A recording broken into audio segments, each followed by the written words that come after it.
A major controversy is exploding in Washington over a lethal military operation, with President Trump and his defense secretary now insisting they were in the dark about a key, devastating decision. The operation? A U.S. strike on a suspected drug boat in the Caribbean last September. The controversy? Not the first strike, but a second one, a follow-up attack reportedly launched on survivors. And now, the question of who gave the order has triggered a storm of denial and blame shifting at the highest levels of the Pentagon and the White House. During a September operation, U.S. forces launched an initial strike on a boat suspected of drug trafficking. But according to reports from the Washington Post and CNN, when it became apparent that not everyone on board was killed, a second strike was ordered. That decision to target survivors is now under fierce some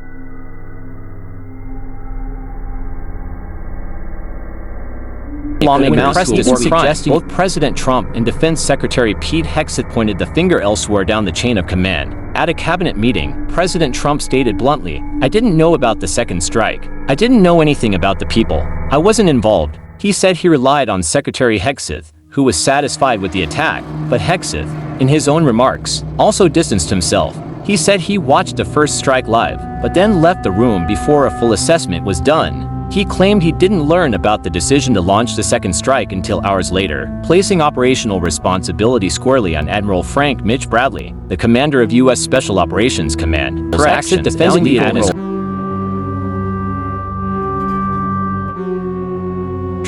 would have his back, but his account raised immediate questions about his own past statements. Just after the strike in September, Hegseth said on Fox News, "I watched it live. We knew exactly who was in that boat. So, which is it?" The shifting stories have sparked anger and demands for transparency from both sides of the aisle.